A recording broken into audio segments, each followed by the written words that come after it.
Pearson BTech HND in Applied Science. පාඨමාලා ගාස්තුවෙන් 50% දක්වා විශේෂ ශිෂ්‍යාධාරයක්. දැන් මම තන්න 0.77 AIC campus. විශේෂයෙන් අද ගත්තම අපි මේ ෆොරස්ට් එකයි වයිල්ඩ් ලයිෆ් එකයි ගැන කතා කරද්දී මේ රට තුල ෆොරස්ට් වයිල්ඩ් ලයිෆ් කියන මේ දෙකටම ජාතික ප්‍රතිපත්තියක් හදන්න ඕනේ. දැන් අද වෙද්දී අපි දන්නවා ශ්‍රී ලංකා ඇඩ්මිනිස්ට්‍රේටිව් සර්විසස්, ශ්‍රී ලංකා ෆොරින් සර්විසස්, ශ්‍රී ලංකා එඩියුකේෂන් සර්විසස් තියෙනවා වගේ. මම නම් යෝජනා කරන්නේ ගරු ඇමතුමා ශ්‍රී ලංකා ෆොරස්ට් සර්විස් එකක් පටන් ගන්න ඕනේ. ශ්‍රී ලංකා වයිල්ඩ් ලයිෆ් සර්විස් එකක් පටන් ගන්න ඕනේ. මේ නිලධාරීන්ට ඒ සඳහා තාක්ෂණය දෙන්න ඕනේ. ඒ පුහුණුව දෙන්න ඕනේ. අපිට පුළුවන් ලෝක බැංකුවත් එක්ක කතා කරන්න ඕන රටක් එක්ක කතා කරන්න. මේකට තාක්ෂණික පුහුණුව. මොකද මේ වයිල්ඩ් ලයිෆ් ඩිපාර්ට්මන්ට් එක අපි කොහොමද ජාතික ප්‍රතිපත්තියක් හදන්නේ? අද වෙනතුරු ගත්තම වයිල්ඩ් ලයිෆ් ඩිපාර්ට්මන්ට් එකේ ෆොරස්ට් ඩිපාර්ට්මන්ට් එකේ නිලධාරීන් ඉන්නවා ප්‍රොමෝෂන් ලැබිලානේ අවුරුදු ගාණක්. එතකොට මේ වැඩ කරන නිලධාරීන්ට සාධාරණ ලැබෙන්න ඕනේ ප්‍රොමෝෂන් ටික ලබා දුන්නොත් තමයි ඒ නිලධාරීන්ව තව උනන්දුවෙන් වැඩ කරන්නේ. හැබැයි මේ වයිල්ඩ් ලයිෆ් එකටයි ෆොරස්ට් එකටයි අද වෙනකොට මේ රැකියා ලක්ෂ්‍ය යටතේ ගත්ත යම් නිලධාරීන් ලබා දීලා තියෙනවා. ඒ නිලධාරීන් නෙවෙයි යම් සේවකයන් ලබා දීලා තියෙනවා. මේ සේවකයන්ට අලිය අරහෙනවා ගොම සේවකයෙක් මෙහෙ දුවලා. ඉතින් ඒ වගේ තත්ත්වයක් ඇති. ඒක නිසා මම ඉල්ලා සිටිනවා එමත්තුමා මේ ෆොරස්ට් එකටයි වයිල්ඩ් ලයිෆ් එකටයි ප්‍රතිපත්තියක් හදන්න. අද වෙනතුරු මේ මිනිස් ගැටුම වැඩි වෙලා තියෙන උග්‍ර වෙලා තියෙන ප්‍රධාන හේතුව තමයි එලිෆන්ට් කොරිඩෝ. අලියා සාමාන්‍ය සංක්‍රමණය කරන සතුන් අලියා සංක්‍රමණය කරන්නේ පාරේ අද වෙනකොට ඇමතිවරු නැත්තම් മന്ത്രിවරු නැත්තම් එක නොඑක් කණ්ඩායම් වලින් ඒ ප්‍රදේශවල වගා කරන්න දීලා තියෙනවා. ඉතින් ඉඩම් සම්බන්ධව ෆොරස්ට් එකයි වයිල්ඩ් ලයිෆ් එකයි එකතු වෙලා ජාතික ප්‍රතිපත්තියක් හදන්න ඕනේ. වයිල්ඩ් ලයිෆ් එක ගත්තම සමහර සතුන් ඉන්නවා වයිල්ඩ් ලයිෆ් එකේ ඒගොල්ලන් ප්‍රිසර්ව් කරනවා. ඒගොල්ලන් ආරක්ෂා කරන්න ඕනේ. දැන් දඩුලේනා වෙන්න පුළුවන්. එහෙම නැත්තම් ඉත්තෑව වෙන්න පුළුවන්. මේ වගේ සතුන් ආරක්ෂා කරන්න. හැබැයි කෘෂිකර්ම අමාත්‍යාංශය ගත්තාම මේ සතුන් ඇවිල්ලා මේගොල්ලන් කෘමිනාශනය කරන්න ඕනේ. එහෙම නැත්නම් මේ සතු කරදරයක්. they are a pest. they have become a pest to the agriculture industry. So we have to have a national policy. අපි ජාතික ප්‍රතිපත්තියක් මේ දෙගොල්ලම එකතු කරන් හදන්න ඕනේ. මොකද අපි දැක්ක ගොඩක් සෑන් වල වයිල්ඩ් ලයිෆ් එක ඇතුලේ තමයි හරක් යන්නේ. ඉතින් හරකටත් යන්න තැනක් තියෙන්න ඕනේ. ඉතින් ඒක නිසා නිලධාරීන් නිතරම ගැටෙනවා. අපි දැක්ක ඇමතිවරු ගිහලා නිලධාරීන්ට චණ්ඩි පාට දානවා. ඉතින් ඒ වගේ නැතුව මම නම් කියන්නේ මේ වයිල්ඩ් ලයිෆ් දෙකටම ජාතික ප්‍රතිපත්තියක් හදන්න ඕනේ කියන එක තමයි මම මේ අවස්ථාවේ කියන්න ඕනේ. ඒ වගේම තමයි ඊළඟට අද අමාත්‍යාංශයේ තියෙන දූෂිතම වැය ක්ෂේත්‍රයේදී අද environment ministry එක. The most corrupt ministry that's being discussed today is the environment ministry, not the minister, the ministry. දැන් මේ මංගාව මගේ අතේ තියෙනවා 2022 11 29 චෝදනා පත්‍රය. डी සජ්ජනද දිසිල්වා අධ්‍යක්ෂ ජෙනරාල්ට යවපු චෝදනා පත්‍රයක්. මේ මම දැන් මෙතන කවුරුත් කලබල වෙන්න එපා. මොකද මම මේ කියවන්නේ මේ ඔබතුමාගේ පරිසර අමාත්‍යාංශයේ තියෙන මේ චෝදනා පත්‍රකින් මේක අත්සන් කරලා තියෙන වෛද්‍ය අනිල් ජයසිංහ ලේකම් පරිසර අමාත්‍යාංශය. දැන් මේකේ තියෙන සුවිශේෂීම කාරණාව තමයි මේකේ 7 වෙනි මම මේ චෝදනා පත්‍රේ මම මාධ්‍යයට නිදහස් කරන්නම් කවුරු හරි ඕනනම් මාව කන්ටැක්ට් කරන්න මම ලබා දෙන්නම්. මට වෙලා නැහැ පිටු 3ක් කියවන පිටු 3ක් චෝදනා තියෙනවා. මේ GSMB ආයතනය. ඒ කියන්නේ GSMB භූ විද්‍යා සමීක්ෂණ පතල් කාර්යාංශය. ඒකේ මේ 7 වෙනි කාරණාව තමයි කරුණාකර මෙම චෝදනා පත්‍රය ලැබුණු බව භූ විද්‍යා සමීක්ෂණ පතල් කාර්යාංශයේ සභාපතිවරයා මගින් මා වෙත දන්වා එවන්න. දැන් භූ විද්‍යා හා පතල් අමාත්‍යාංශයේ සභාපතිවරයා කවුද? දැන් මේක ඊටාම මම පොඩි වෙලාවක් කරන් මේක ගැන කතා කරන්න ඕනේ. මොකද 2020 දී SM චන්ද්‍රසේන ගරු ඇමතුමා ඉන්නකොට తాවකාලිකව පත් කරා මේ සජ්ජනද දිසිල්වා කියන අධ්‍යක්ෂක ජෙනරාල්. එතුමාට ඉන්ටර්විව් එකක් තියලා පත් කරපු පත්වීමක් නෙමෙයි. මේ පත්වීම එතුමාට ලබා දුන්නාන් පස්සේ දැන් GSMB ආයතනය කිව්වම භූ විද්‍යාව කිව්වම ගොඩක් රටේ ජනතාව දන්නේ නැහැ. මේකේ ගොඩක් සම්පත් තියෙන ආයතනයක්. මේකේ තියෙනවා අපේ තිරුවානා, ඉලුමිනයිට්, ග්‍රැෆයිට්, ඒ වගේ ලංකාවේ තියෙන භූ විද්‍යාව පොළොව යට තියෙන සියලුම භූ විද්‍යාව මේ පොළොව යට තියෙන සියලුම වස්තු සම්පත් මුළු ලංකාවේ ඉන්න සියලු දෙනාටම අයිති දෙයක්. මේක යම් කණ්ඩායමකට අයිති දෙයක් නෙවෙයි. මතක තියාගන්න ඕනේ. මේක ඩොලර් රුපියල්වත් පුළුවන් හොඳ ක්‍රමවේදයක්. හැබැයි හරියට කරන්න ඕනේ. නිකන් මේ ජනාධිපතිතුමා සතුටු කරන්න මම ජනාධිපතිතුමනි මේකෙන් ඩොලර් හොයලා දෙන්නම් ඔබතුමාට කියලා බොරු කියලා මෙතන ඉන්නවත් දන්නේ නැහැ. බොරු කියලා එහෙම මේක මේ ජනාධිපතිතුමාව ත්‍රාවට්ටන්න හදන්න එපා. ඉතින් ඇත්ත වශයෙන්ම මේ GSMB ආයතනයේට ඩිරෙක්ටර් ජෙනරල් පත් කරන SM චන්ද්‍රසේන මහත්මයා ඊට පස්සේ ජනාධිපතිතුමාගේ හිටපු ලේකම් සුගීස්වර බණ්ඩාරවර කියන පුද්ගලයාගේ දිගින් දිගටම සහයෝගය තිබ්බා මේ වැලි කැණීම් කරන්න. මේ පුද්ගලයාට දිගින් දිගටම තිබ්බා. මේ ආයතනයේට සභාපති හැටියට හිටියේ ශ්‍රී ලංකා පොදු ජන පෙරමුණේ එන්ජිනේරියෝ සංගමය හරහා යෝජනා කරපු පුද්ගලයෙක් මම හිතන්නේ අනුර වල්පොල කියන මහත්මයා. දැන් මේ අනුර වල්පොල දැන් මේක හොඳට අහන් ඉන්න අනුර වල්පොල කියන මේ සභාපතිවරයාව 2022 පෙබරවාරි මාසේ මම හිතන්නේ කෝප් කමිටුවට GSMB ආයතනය කැඳෙව්වා. 2022 කෝප් කමිටුවට මේ ආයතනය කැඳවපු වෙලාවේ මොකද්ද කරේ? කෝප් එකට එන්න කලින් මේ අන්ර වල්පොල කියන සභාපතිවරයා අයින් කරලා අලුත් සභාපතිවරයෙක් පත් කරා මං හිතන්නේ මංජුල කියලා. ඒ මංජුල කියන්නේ SHP මංජුල. දැන් මේක හොඳම දේ තමයි අපි ගෝඨාභය රාජපක්ෂ මහත්තයාව ජනාධිපතිතුමාව ජනාධිපති කාලේ දෙමළ ජාතික සන්ධානය හම්බුණා මං එතුමාට මේක ගැන කිව්වා. එතකොට එතුමා ටක් ගාලා එතුමාගේ නිලධාරියා කතා කරලා ඇත්තටම මේ කවුද මාරු කරේ මේ අන්ර වල්පොලව කියලා ඇහුවා. ඒ කියන්නේ ජනාධිපතිවරයව දන්නේ නැතුව තමයි මේ අන්ර වල්පොලව මාරු කරලා මේ HLMS කියන්නේ මගේ යාළුවෙක්ගේ නමක් මේ SHP මංජුල. SHP මංජුලව පත් කළේ. දැන් SHP මංජුල කියන්නේ කවුද? ශාෆි නගර් කියලා තියෙනවා ප්‍රදේශයක්. මේ ශාෆි නගර් වල තියෙනවා ලක්ෂයක් හෙක්ටයාර 28ක් තියෙනවා වැලි කැණීම් කරන්න පුළුවන් තැන්. මේ හෙක්ටයාර 28 කියුබ් ලක්ෂයකට වඩා තියෙනවා. ඒ කියුබ් ලක්ෂය කියන්නේ මං හිතන්නේ මම නම් කියුබ් 3මාර වැලි පටවන മന്ത്രിවරයෙක් ඉන්නවා නම් කියන්න කියුබ් 3මාර මං හිතන්නේ දැන් 55000 60000ක් විතර යනවා මං හිතන්නේ. එතකොට කීයද? 90ක් යනවා 90000ක් යනවා. එතකොට 90000ක් යනවා කියලා කියනකොට මේ කියුබ් ලක්ෂයක් තියෙනවා මෙතන. එතකොට ලක්ෂය වැඩි කිරීම 90000. මේකේ වටිනාකම. එතකොට මෙතන දැන් ඇවිල්ලි ඉවරලා මේකේ ප්‍රහෙලිකාව කියන්නේ මෙතන මම මෙතන මේ එක ආයතනයක් වෙනුවෙන්වත් නෙවෙයි පෙනී හිටින්නේ. මම මේක ප්‍රධාන වශයෙන් කියන්නේ මේ එක උදාහරණයක්. භූ විද්‍යාව හා පතල් කර්මාන්ත කියන කොච්චර දූෂිතද මේ දූෂණයෙන් අපි සභාපතිවරයාගෙම පටන් ගමු. එතකොට එතනින් එහාට ඊළඟ දූෂණ ටික රටේ ජනතාවට හිතා ගන්න පුළුවන්. දැන් මේ සභාපතිවරයාට පර්මිට් එකක් තිබිලා තියෙනවා අප්ටවුන් වෙන්චර්ස් ප්‍රයිවට් ලිමිටඩ්. දැන් මේ 2021 කෝප් කමිටුවේ රැස්වීමට එන්න කලින් අර හිටපු සභාපතිව මාරු කරලා පත් කරන සභාපතිවරයා කවුද? ශාෆි නගර් කියන ප්‍රදේශයේ ලක්ෂයක් කියුබ් ලක්ෂයක් පටවන්න පර්මිට් එකක් දාගත්ත පුද්ගලයෙක්. අප්ටවුන් වෙන්චර්ස් ප්‍රයිවට් ලිමිටඩ්. එයාගේ පර්මිට් එකේ අංකය තමයි TDL ඇලයිරක් B ඇලයිරක් TM ඇලයිරක් 0351. දැන් මේ පුද්ගලයා දැන් බාන්න මේ වැලි ලංකාවේ වැලි ආරක්ෂා කරන කොන්ෆ්ලික්ට් ඔෆ් ඉන්ටරෙස්ට් වැලි ආරක්ෂා කරන්න ඕන පුද්ගලයා සභාපතිවරයා තමයි මේ පර්මිට් එකේ අයිතිකාරයා. එතකොට විශල්ම කියලා තව ආයතනයක් ඇවිල්ලා තියෙනවා මං ගාව මේකේ ඕන තරම් ලියුම් තියෙනවා මේ විශල්ම කියන කම්පැනිය කොළඹට ඇවිල්ලි ඉවරලා දීලා තියෙනවා ඇප්ලිකේෂන් එකක් ශාෆි නගර් කියන ප්‍රදේශයේ වැලි පටවන්න.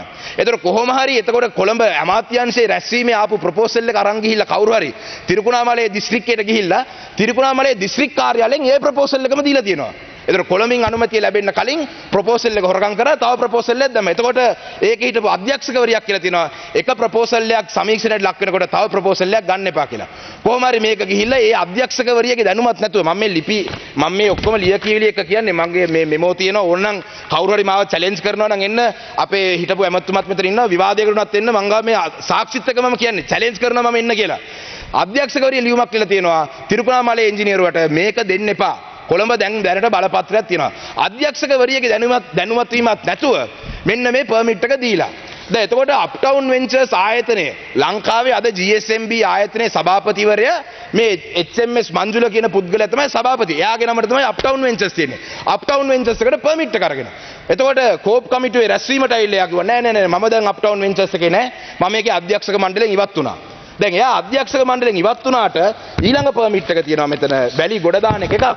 වැලි ගබඩා කරන්න තව පර්මිට් එකක් තියෙනවා. දැන් අධ්‍යක්ෂකවරයා හැටියට ඉන්න කාලෙම මෙන්න තියෙනවා ඒ වැලි ගබඩා කිරීමේ පර්මිට් එක. ඒ පර්මිට් එක තියෙනවා නොවැම්බර් මාසේ 9 වෙනිදායි 2022 නොවැම්බර් මාසේ 9 වෙනිදා වෙනකල් පර්මිට් එක තියෙනවා. ඒ කියන්නේ දැන් දවස් 30කට කලින් වෙනකල් එතුමට මේ වැලි බිස්නස් එකට එතුමා සම්බන්ධයි. මේ පර්මිට් එකේ නම්බරය තමයි අප්ටවුන් ventures SHP Manjula TDL ඇලයිරක් B ඇලයිරක් TM 0374. මේක තමයි මේ GSMB ආයතනයේ සභාපතිවරයාගේ තියෙන පර්මිට් එකයි එයාගේ ගබඩා කිරීමේ පනත. දැන් මම මේ අවස්ථාවේදී කියනවා විශේෂයෙන්ම ගරු ජනාධිපතිතුමා ගිහිල්ලා COP24 ගිහිල්ලා පරිසරයේ හදන එක ගැන කියනවා. ගරු ජනාධිපතිතුමා පොර ටෝක් දෙනවා. මම දැක්ක ඊයේ පෙරේදත් කියලා තියෙනවා මේ රට විදේශික රටවල් එහෙම අපිට සහයෝගය දුන්නේ නැත්නම් විදේශික රටවල් මේ රටේ පරිසර විනාශයට ලෝකේ පරිසර විනාශයට මේකට ඕගොල්ලන් වග කියන්න ඕන කියලා. මම ජනාධිපති ලේකම්තුමාට පරිසර අමාත්‍යාංශයේ ලේකම්තුමා ලියුම ලියලා තියෙන්නේ සභාපතිවරයාට. මේ අධ්‍යක්ෂක ජෙනරාල් ගැන ඇක්ෂන් එකක් ගන්න කියලා. ඉතින් එකතු වෙලා හොරකම් කරනවා කියලා චෝදනා තියෙන කට්ටිය මම හිතන්නේ ගරු ඇමතුමා මම හිතන්නේ මේ කතාවෙන් පස්සේ පිළිතුරේදී ඔබතුමා කියන්න බාධා කරන්න නැතුව මේක ඔබතුමා අමාත්‍යවරයා වශයෙන් වහාම මේ අධ්‍යක්ෂක ජෙනරාල් මේ GSMB ආයතනයේ සියලු දූෂිත කටයුතු වලට වක් කියන්න ඕනේ මේ අධ්‍යක්ෂක ජෙනරාල්ව වහාම වැඩතහනමක් කරන්න ඕනේ.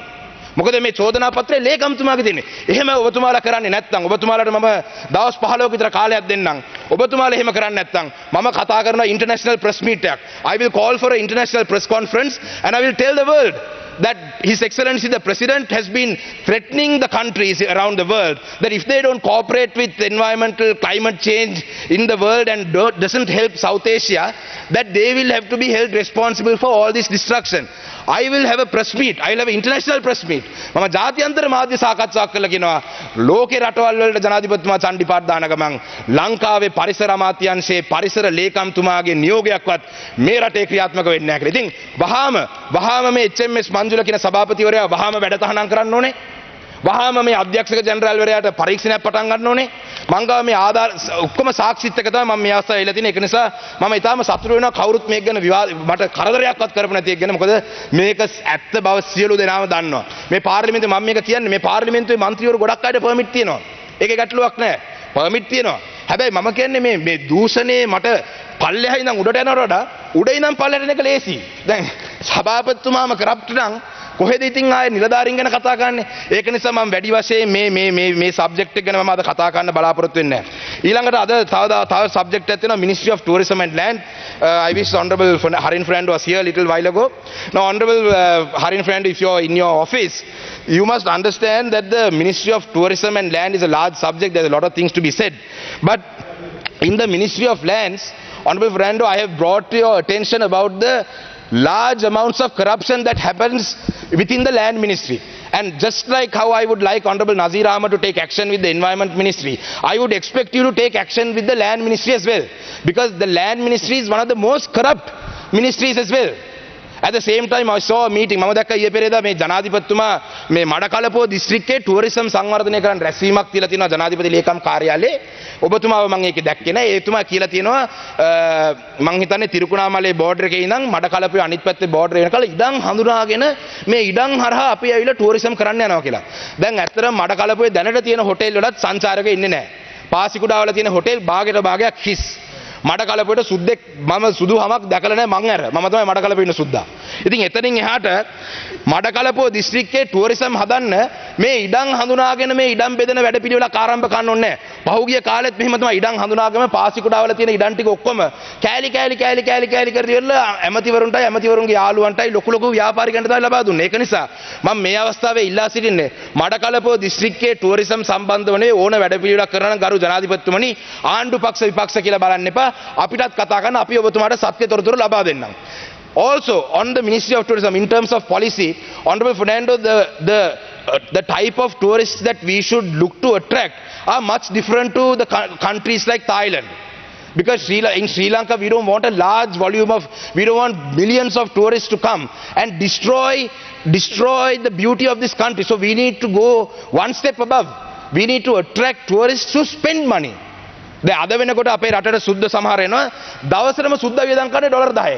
මම ලංකාවේ මිනිස්සු ඊට වඩා වියදම් කරනවා. ඩොලර් 10 කියන්නේ 3800ක් විතර, කාමරේට 1500යි. දවල්ට කන්නේ ජූස් පැපොල් ගෙඩියක් කාලා ඉන්නවා දවල්ට. රැයට පොඩි පාන් කෑල්ලක් කාලා ඉන්නවා. එච්චර තමයි. ඉතින් අපි ඇට්‍රැක්ට් කරන්නේ අඩුම ගානේ. මං හිතන්නේ ටුවරිසම් මිනිස්ට්‍රි එකේ ගිය අවුරුදු කීපයකට පෙර බජට් එකේ දාලා තිබ්බ ලංකාවේ ටුවරිසම් ඉන්කම් එක ඇවිල්ලා 5 බිලියන් ලංකාවට 5 බිලියන් ඩොලර්ස් එනවා කියලා. මේ 5 බිලියන් ඩොලර්ස් ගාන හදලා තියෙන්නේ එක සුද්දෙක් එක රැයකට ඩොලර් 180ක් වියදම් කරනවා කියලා. අද වෙනකොට ඩොලර් 18ක්වත් වියදම් කරන්නේ සුද්ද තමයි ගරු ඇමතුමා එන්නේ. ඉතින් ඒක නිසා මේ සුද්දෝ ඇවිල්ලා අපේ පාසිකුඩාවලට නම් සුද්ද වෙන්නේ නැහැ. උණවට්ට බීච් එක වෙන්න පුළුවන්, මිරිස්ස බීච් එක වෙන්න පුළුවන්, අපේ කල්චරල් ට්‍රයැන්ගල් එක වෙන්න පුළුවන්. මේවල සුද්දෝ වැඩිපුර එන්න ඒ ප්‍රදේශවල තියෙන රිසෝසස් අපිට අහිමි වෙනවා. මොකද ඒ සුද්දෝ ගිහිල්ලා පිරිලා ප්‍රිස්ටින් බීචස් කිව්වම ප්‍රිස්ටින් බීච් එකක් වුණාම සුද්දෝ දෙතුන් දෙනෙක් ඉන්නවා බීච් එක බලන් ඉන්නවා ජූස් එකක් බොනවා ෂැම්පේන් ග්ලාස් එකකට එහෙම තියෙනවනේ.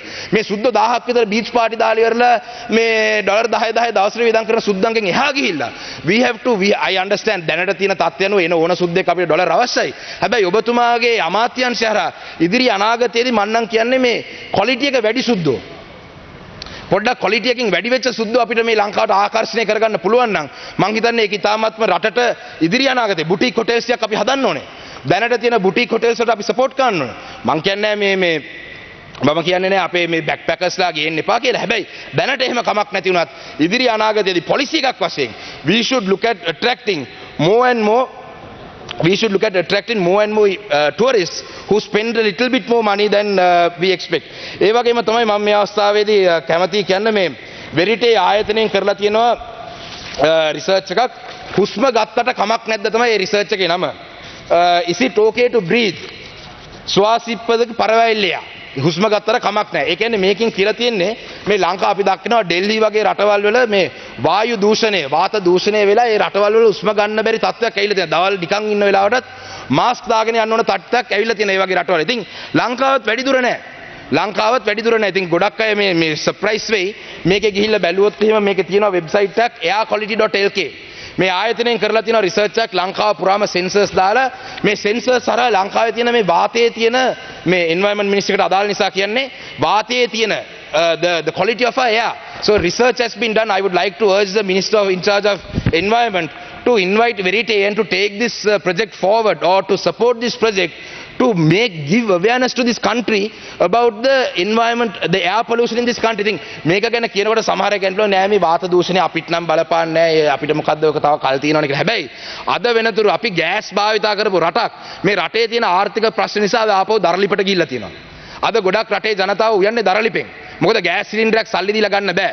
මම දැක්ක සමහර තැන්වල මේ ගෑස් සිලින්ඩරේ උඩ දර දාලා ගෑස් සිලින්ඩරේ ලිපක් බවට පත් කරපු ජනතාව මම දැක්කා. ඉතින් අද වෙනතුරු මං හිතන්නේ ඒකේ රිසර්ච් එකේ කියලා තියෙනවා ඒකේ මම දන්නේ ඒකේ යුනිට් එක මොකක්ද කියලා 2.5ට අඩු කොටස් ඒ කියන්නේ දුමෙන් එන ඒ මේ දරලිපේ එන අවයව වලින් එන 2.5ට අඩු යුනිට් එකක් තියෙනවා නම් ඒක කෙලින්ම යන්නේ පෙනහලට කෙලින්ම යන්නේ ලේ වලට. ඉතින් අද වෙනකොට ලංකාව පුරාම දරලිප් භාවිතා කරන ජනතාව මේ දරුණු ප්‍රශ්නයට මුහුණ දෙනවා ගිය අවුරුද්දේ විතරක්. ලංකාවේ මේ උස්ම ගැනීමේ රෝග නිසා 8000කට වඩා ලංකාවේ රෝහල් ගත. ඉතින් මේ ලංකාවේ රෝහල් පද්ධතියටත් මේගොල්ලන් බරක් කියන එක මේ අවස්ථාවේ කියන්න ඕනේ.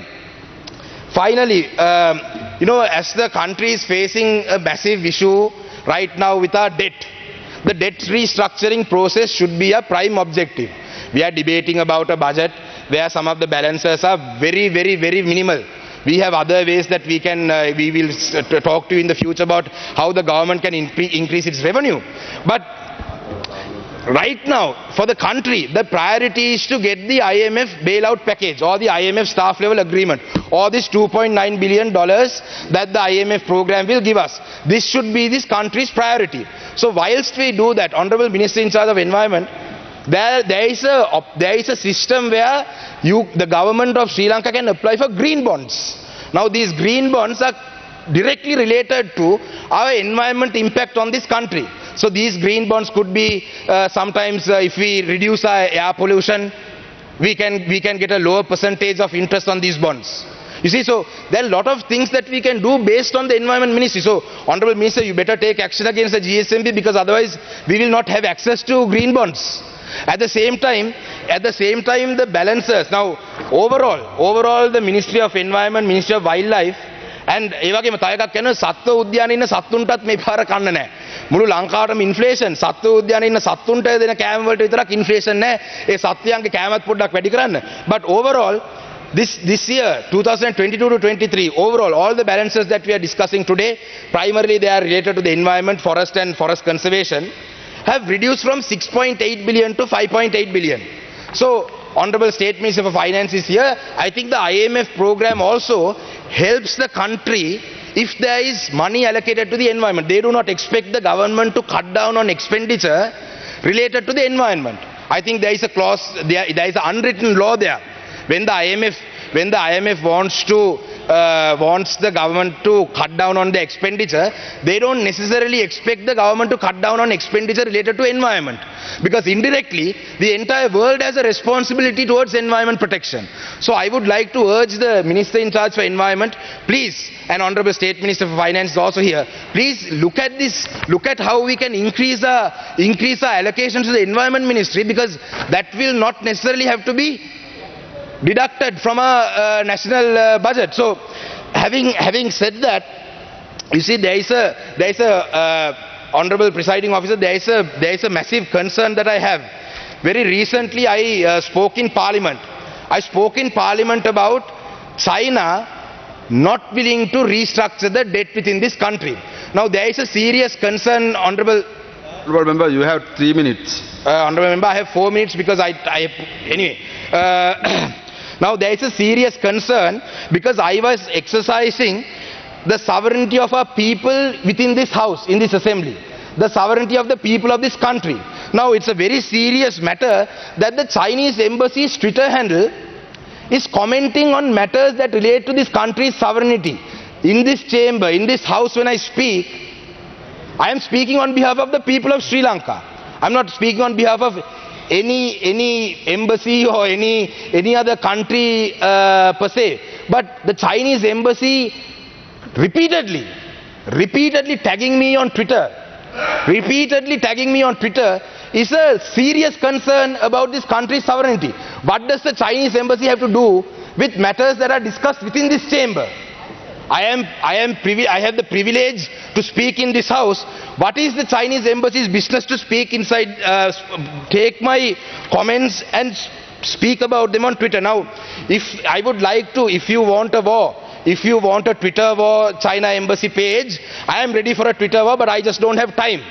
But I only said that point because I want this country to prosper and I want the IMF negotiations to go through, which is a primary concern right now. All I said was help with the debt restructuring process. But in return, what have you done? You're continuously tagging me on Twitter. So if that's the war path that you want to take with me, I would like to raise a few more things right here, which I did not say the other day. I would like to say a few more things. China's economy is 20 trillion. That is 20,000 billion, if I am not mistaken. 20 trillion is 20,000 billion. So out of the 20 trillion, 20,000 billion, all that Sri Lanka owes China in total, 3 billion to the China Development Bank and 4.3 billion to the China Exim Bank. So altogether, what the country owes China is 7.4 billion. So out of 20,000 billion, I know you may have concerns about your Belt and Road Initiative, where you have lent to other countries, they will also ask you to restructure. That is not our problem. I am talking on behalf of 22 million people of this country. When you lent money to this country, you knew the economy was collapsing. But you still went ahead and gave money just to get Sri Lanka caught in this Chinese debt trap. So if you did this knowingly, you had information. I mean, you're not stupid. You have economy of 20 trillion. You think you're stupid to come and lend money to a country where the economy is crashing. You knew this. So right now, why can't you help the people of Sri Lanka and, write this off? Write it off. At least right now what we are asking is to restructure this, to reschedule these loans. අපි මේ චීනෙන් ඉල්ලන්නේ, අපි මේ චීන කියන්නේ dollar ට්‍රිලියන 20ක ඉකොනොමියක් තියෙන රටක්. අපි රටක් වශයෙන් අපි ඒගොල්ලන්ට ණය වෙලා තියෙන්නේ බිලියන 7.4ක්.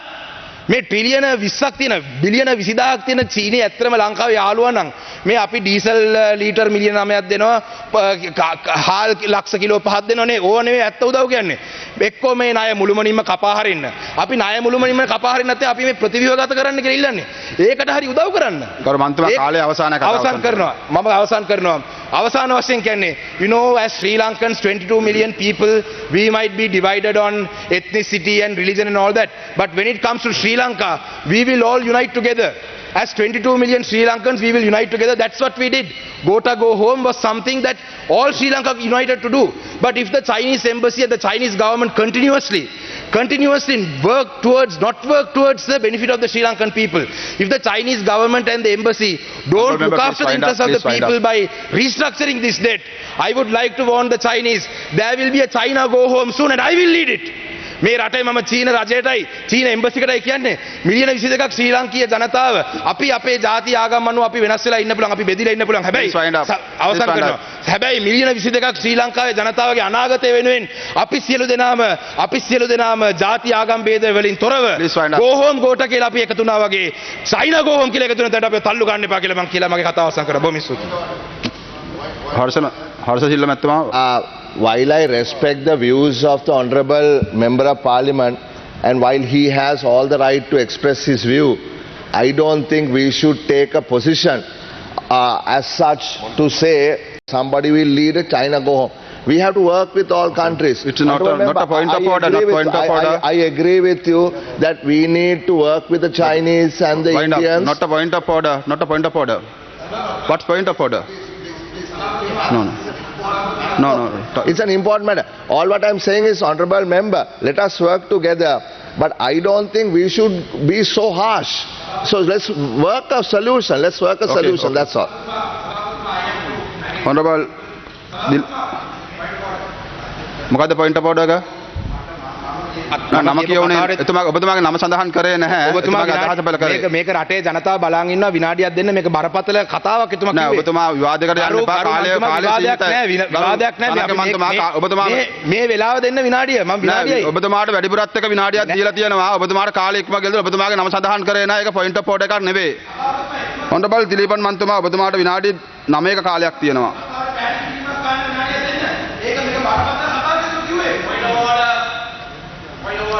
Sumandira Mantua Makada point of order. Our Honorable Harsha De Silva commented on a speech that was just made by my colleague. But no, speech the name. So you allowed him. You allowed him to say that. It's on record. You can't allow one member to comment on a speech of another member in the opposition. That is Dr. Harsha De Silva's opinion. That has no relevance. He should not comment. He should not comment on the propriety of a speech made by another member. I want Dr. Harsha De Silva, please don't interfere with the expression of views by other members of parliament. You are not the minister. Okay. You are another member in the opposition. Please don't interfere with our views. Point of order because he mentioned my name. My name was mentioned. My name was mentioned.